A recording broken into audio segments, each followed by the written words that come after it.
impériale ont sacrifié à la tradition à travers un simple rituel. Notre envoyé spécial a pris part à la cérémonie. Vous suivrez son compte-rendu. Évasion à la prison civile d'Abomey-Calavi. 2 prisonniers de cette maison d'arrêt ont cisaillé les grilles de leurs cellules et se sont ensuite servis d'un tonneau pour franchir un pan des murs de la prison. Les intéressés seraient des habitués des faits. Ils sont activement recherchés. Et puis 3 ans de prison ferme assorti du paiement d'une amende de 200 000 francs CFA. C'est le verdict de l'affaire bastonnade d'un jeune homme à la cour impériale de Owo-Lobé. Il s'agit des 8 ministres de l'empereur. L'empereur Owo-Lobé, lui, se trouve épargné de cette sentence pour n'avoir pas participé directement à la bastonnade de la victime.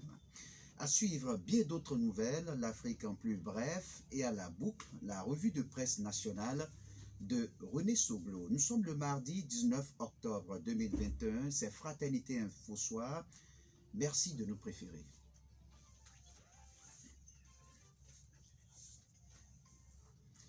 Mesdames, Messieurs, bonsoir. Fête de la Gani édition 2021, la commune de Niki est sous les feux de la rampe.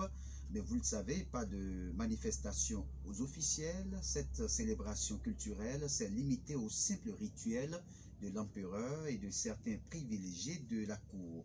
L'empereur Sabine Aina III et ses plus proches et collaborateurs ont sacrifié à la tradition à travers un simple rituel. Wahab Tourare a pris part à la cérémonie pour le compte de Fraternité FM. Suivez son compte rendu.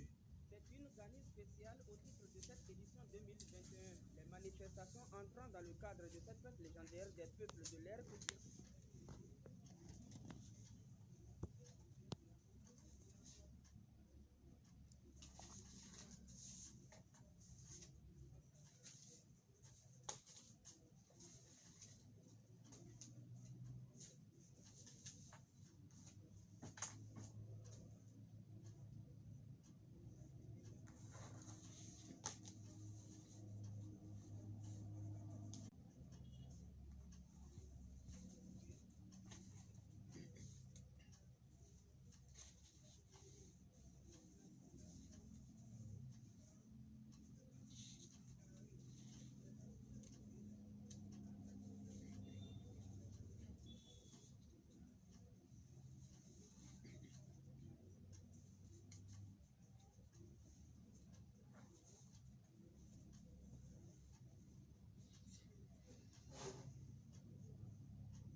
Merci à vous, Wahab Tourare. Cette édition se poursuit, je l'annonçais en titre.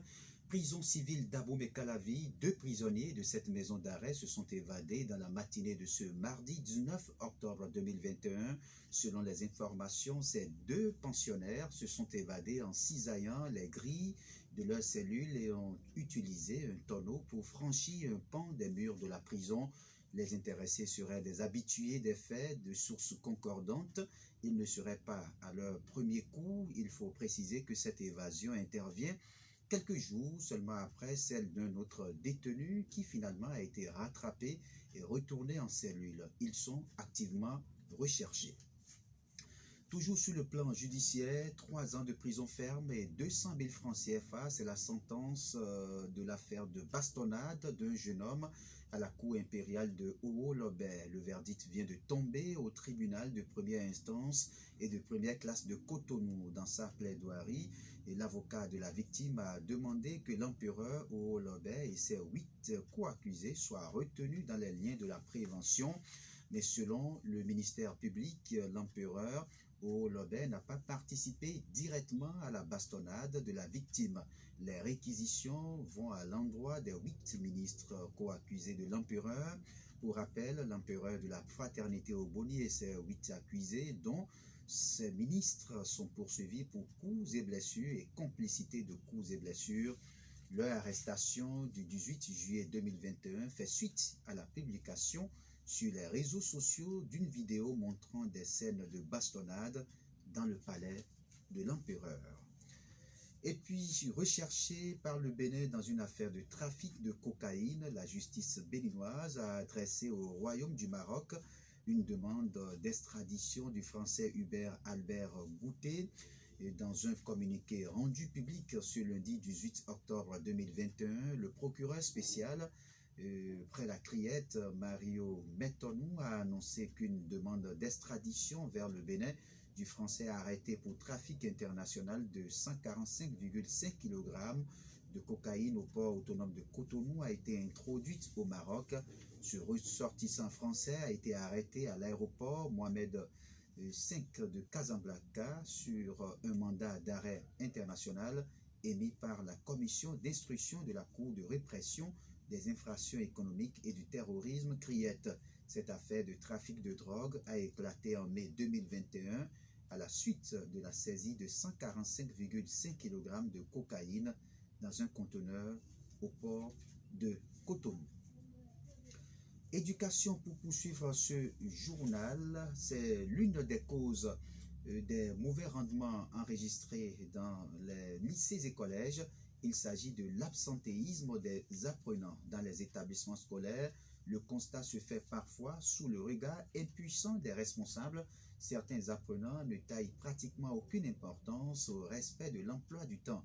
Face à cette situation qui impacte négativement les résultats de fin d'année, certains chefs d'établissements secondaires semblent avoir trouvé la solution.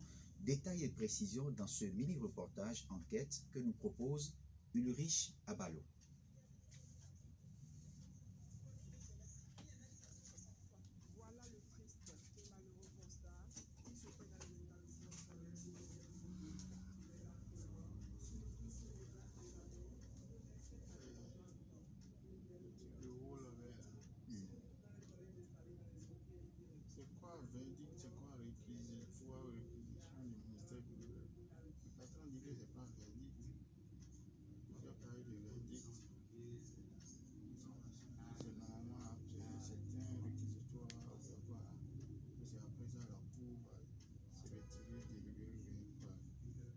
C'est-à-dire qui ça?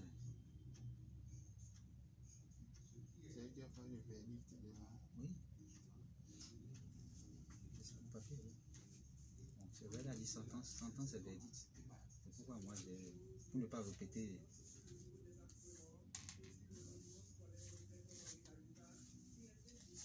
C'est ça.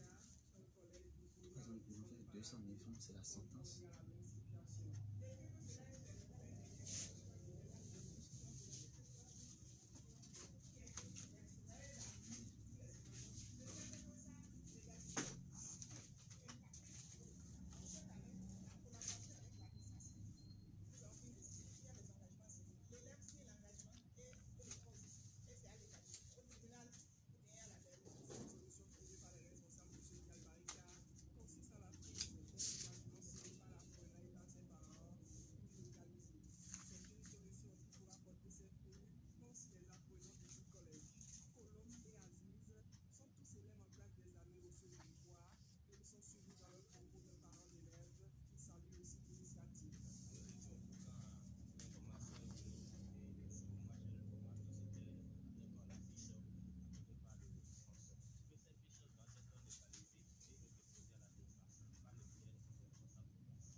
Merci à Ulrich Abalo pour ce mini-reportage enquête.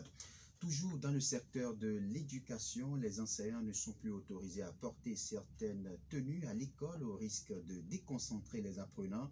Dans une note en date du 13 octobre 2021, le ministre des Enseignements maternels et primaires, Saliman Karimou, a fustigé une fois encore le style vestimentaire désobligeant de certains enseignants. Selon la lettre circulaire numéro 1857 en date du 20 septembre 2019, les institutrices doivent surtout éviter les tenues sexy, notamment les pantalons collants ou cintrés, les robes et jupes mi-cuisses, les pailles qu'elles sont obligées d'ajuster à longueur de cou et les hauts talons en raison des risques de chute devant les apprenants. Le ministre recommande qu'elles portent des jupes et robes de longueur raisonnable. Quant aux instituteurs, à titre indicatif, l'autorité recommande une chemise à manches courtes ou longues sur un pantalon, le tout bien repassé avec des chaussures fermées ou nu-pieds à lacets. Dans tous les cas, le port de tenue indécente n'est plus toléré à l'école, a martelé le ministre Saliman Karimou.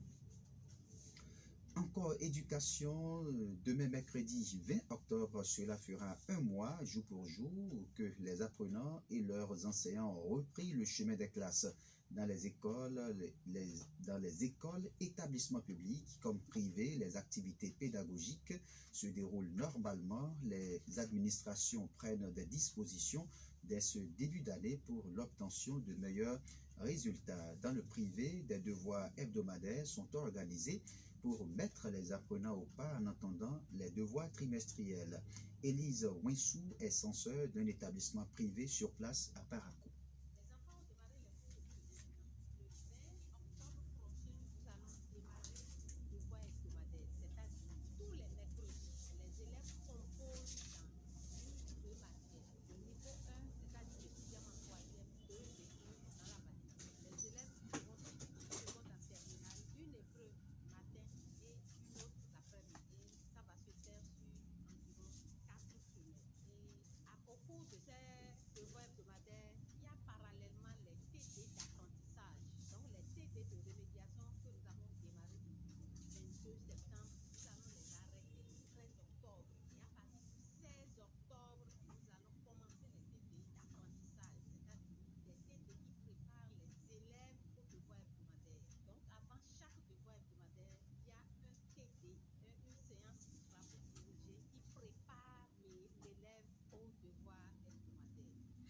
Généralement, les établissements privés réalisent de bonnes performances aux examens de fin d'année. Ce sont justement les mêmes enseignants qui interviennent dans le public qui se retrouve également dans le privé.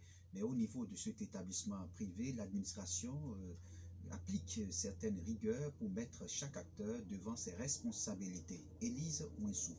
Pour le trimestre, on demande au minimum 2 interrogations. Donc, on fait la moyenne des interrogations plus la note de devoir hebdomadaire plus la note de composition divisée par 3. C'est ça qui donne la moyenne trimestrielle par matière de chaque élève. Si tu n'as pas 10, tu n'as pas la moyenne. Si c'est grâce à la conduite que tu as 10, ça veut dire que tu n'as pas la moyenne. D'abord, par rapport à la ponctualité, on y veille. Au grain, les cours doivent être commencés à 7 heures. L'enseignant doit être en classe avant 7 heures. Pour ces travaux dirigés, si on dit que ça doit commencer à 15 heures, c'est dit que le professeur est dans la classe avant 15 heures et commence à 15 heures. Si un professeur vient, moi, dans mon bureau à 15 heures, ça veut dire qu'il a eu un retard de 15 minutes.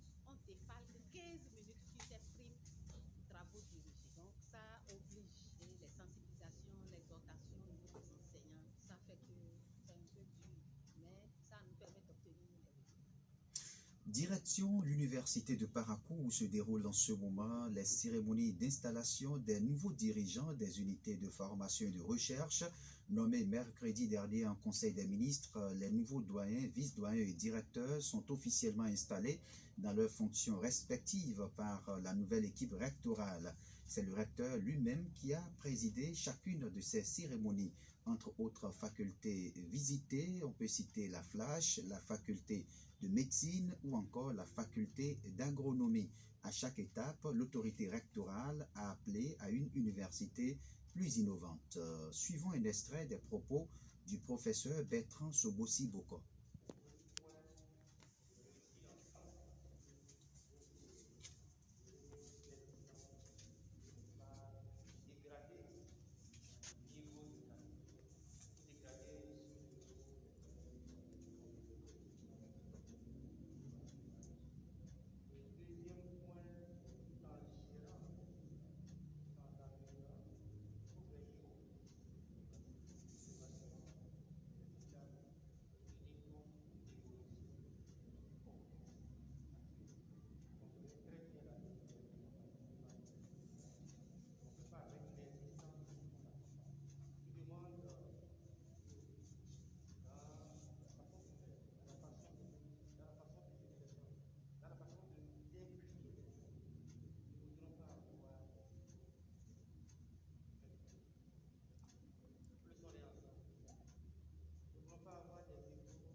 Les nouveaux doyens, vice-doyens et directeurs s'inscrivent dans cette logique. Ils mesurent la portée de la tâche à eux confiée et s'engagent à relever le défi. Je vous invite à suivre la doyenne de la faculté des lettres, arts et sciences humaines de l'université de Parakou, le docteur Clarisse Taba.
Toutes nos excuses pour la qualité sonore de ces éléments. Une coup de pause et on revient juste après.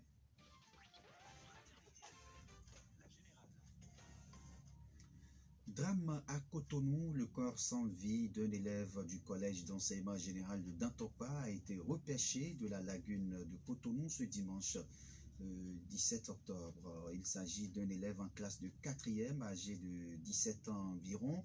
L'alerte a été donnée par les riverains qui ont aperçu le jeune élève se lancer dans l'eau. La police fluviale, 24 heures après, a fait un appel au secours pour signaler l'apparition d'un corps qui surnage sur l'eau. Les sapeurs-pompiers ont procédé par la suite au repêchage du corps de la victime. Gestion des risques liés aux catastrophes naturelles au Bénin, l'État central met désormais à la disposition des populations un fonds national de réponse aux catastrophes, fonds 4 en abrégé. Selon le directeur général de l'Agence nationale de protection civile, ce fonds vise à améliorer la résilience des populations victimes des crises et catastrophes à la base. On écoute les précisions avec Aristide Dagou.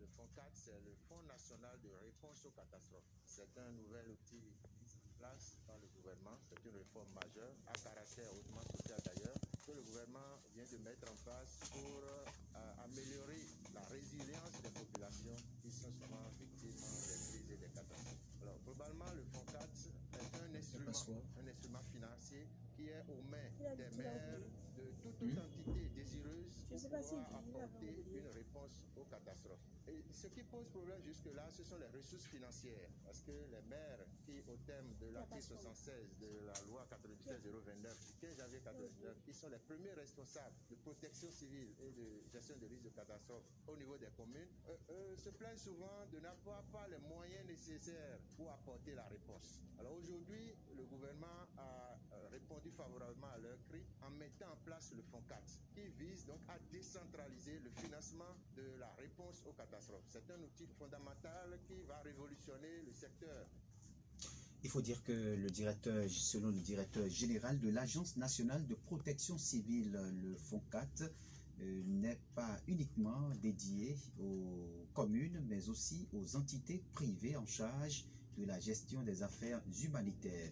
Il exhorte par ailleurs les populations à jouer leur partition dans la bonne gestion des catastrophes en adoptant de bons comportements. On écoute Aristide Dagou, contrôleur général de police et directeur général de l'Agence nationale de la protection civile.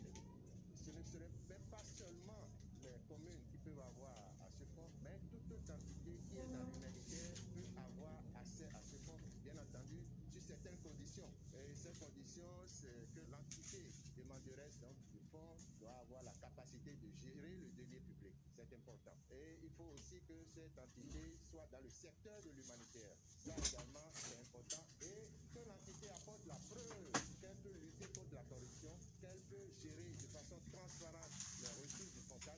Lorsque ces conditions sont remplies et que l'entité a en son sein des services spécialisés de passation de marché public, eh bien, cette entité est éligible au Fonds 4.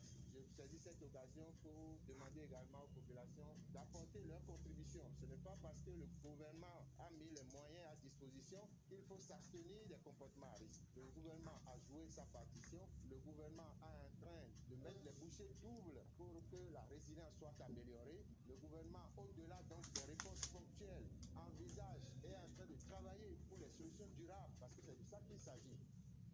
Cette édition se poursuit, mais cette fois-ci avec les nouvelles sportives.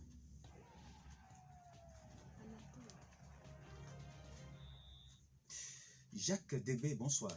Bonsoir, Raoul Steve Ogunukon. Soirée Ligue des champions en Europe, des affiches très intéressantes sont au programme. Oui, le Paris Saint-Germain notamment accueille tout à l'heure à partir de 20h Leipzig. C'est pour donc la troisième manche de la Ligue européenne des champions.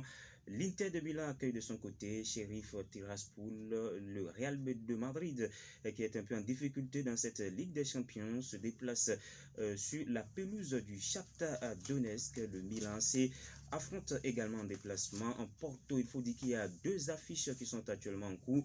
Eh bien, à 10 minutes de la fin, le Manchester City mène donc 4-0 face au Club Brugge, score de 3-1 pour le Sporting Portugal qui est en déplacement sur la pelouse de Besiktas. Nous reviendrons donc demain matin sur les résultats complets de ces différentes affiches en Ligue des champions européenne. Merci Jacques Débé, c'était les sports. À présent, les nouvelles sur le continent africain.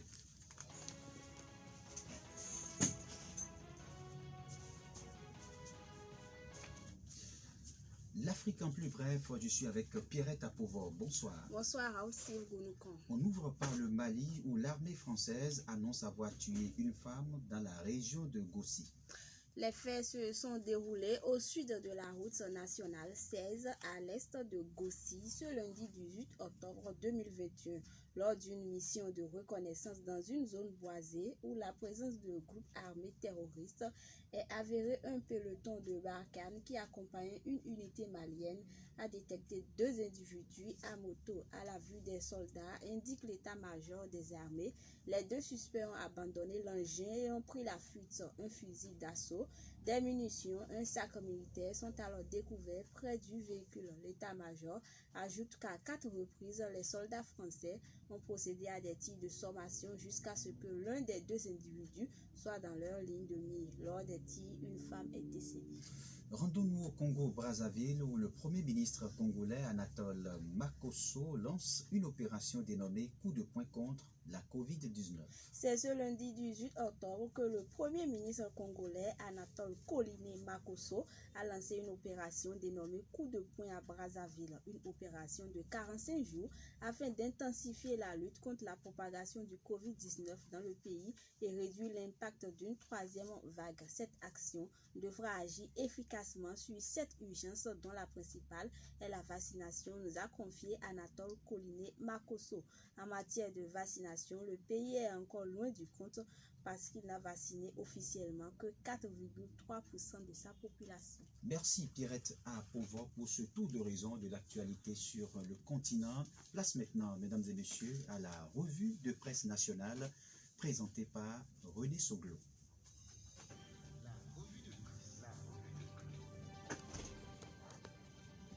Bonjour à tous et bienvenue dans cette autre presse. Le Bénin est résolument engagé contre les trafiquants de drogue, nous informe ce mardi les publications. L'événement précis et les armes de Thalès et bien d'autres rapportent qu'il y a encore de la drogue saisie. C'est le procureur spécial près la Cour de répression des infractions économiques et du terrorisme CIEC, Mario Métonou, qui livre les détails dans les colonnes des journaux. Il s'agirait au total de 10,5 kg d'héroïne dissimulée dans une valise par un voyageur arrivé à Cotonou la semaine écoulée par un contrôle total. 10 personnes impliquées dans ce trafic ont été inculpées, sachant que le destinataire final ainsi que les autres membres, ce qui apparaît comme un réseau organisé, ont été d'ores et déjà identifiés et font l'objet d'une recherche active, révèle le procureur. Visiblement, les autorités judiciaires et policières actuellement n'entendent plus faire cadeau aux trafiquants de stupéfiants qui tentent d'opérer sur le territoire national ou transiter par le Bénin. Analyse l'événement précis. C'est la preuve que le Bénin ne fait pas de cadeau aux dealers et que la lutte contre les stupéfiants porte ses fruits selon Libération. C'est tolérance zéro face aux dealers, fait remarquer la nation, tandis que Fraternité fait observer que c'est un sale temps pour les dealers avec des fonctionnaires de police, eau, forêt et chasse arrêtés pour complicité dans cette affaire de 10,5 kg d'héroïne. Dans la suite, les journaux s'intéressent à l'animation de la vie politique. Le meilleur, l'Observateur, Matin Libre, Barou et bien d'autres canards publient qu'un nouveau parti a vu le jour le samedi 16 octobre 2021 à Parakou en présence des représentants de l'Union progressiste, Moël Bénin et du PRP. Il s'agit de la nouvelle alliance LNA portée par Théophile Yarou. Les journaux détaillent que selon ses pièces fondamentaux, le parti a pour idéologie le social-libéralisme qui met l'homme au cœur de toutes ses actions. Matin Libre rapporte les propos de Théophile Yarou qui estime que la nouvelle alliance est née pour donner du sens à la réforme du système partisan car il vise à proposer une alternative salvatrice au Bénin et à sa démocratie. Le meilleur ajoute que ce parti vise la conquête du pouvoir. Pendant ce temps, d'autres parutions annoncent que le Bloc républicain et l'Union démocratique pour un Bénin nouveau signent officiellement l'acte définitif de mise en ensemble. L'Indépendant, Le Routier, Nord Sud Quotidien, Défi Info et bien d'autres expliquent que le Bloc républicain étend de plus en plus son hégémonie sur l'échiquier politique national avec ses mesures tout à fait contre-internationales qui avancent que le BR prend une autre dimension. Parlant du système partisan, Matin Libre se demande si c'est la dernière chance pour PRD et Moël Bénin. Le journal fait observer qu'après les expériences amères successives faites lors des précédentes élections, la présidente d'honneur du parti Maïs Morissier a décidé de se mettre dans les rangs. Et si en 2023, c'est à un bis repetita qu'on assiste pour PRD et Moël Bénin, le requiem de ces formations politiques sera simplement chanté par le ministère de l'Intérieur. Gastiani Info de souligner qu'au moment même où l'opposition est en train de s'émietter, les partisans du président Talon sont en train de resserrer leurs rangs, sans doute en prévision des prochaines batailles électorales. Fait divers dans les dernières secondes, où 24 au Bénin relaie que des individus non encore identifiés ont emporté tout l'argent de la caisse de la Vierge Marie, de l'enfant Jésus, d'Azonissé à Adjouri dans le département de Niéné. La parution ajoute que selon le message du curé, les auteurs du vol bénéficieront d'une prière de délivrance s'ils ramènent le contenu de la caisse. Mais jusqu'à présent, selon la publication, personne ne s'est encore manifesté. Ce sera tout pour cette revue de presse nationale. Merci de m'avoir suivi. et à demain. C'était la revue de presse.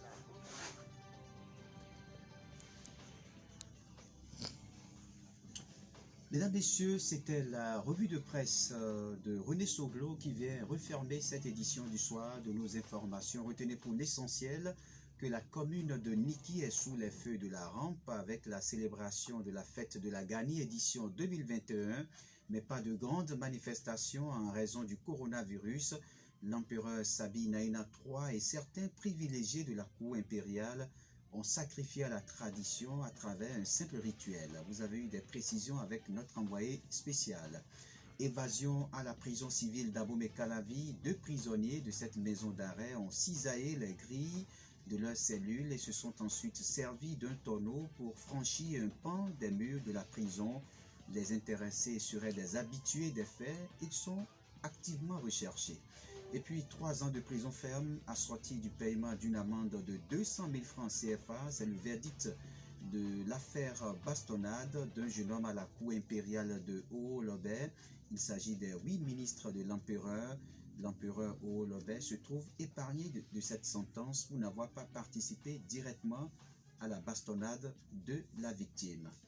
Manipulation technique Christian Vossetien à l'édition Abibou Bonitouré, mise en ligne Ibrahim Bakounouré, en direct Raoul Steve Gouloukon. Merci de m'avoir suivi. Prenez le prochain rendez-vous de l'information. C'est demain à partir de 6h15.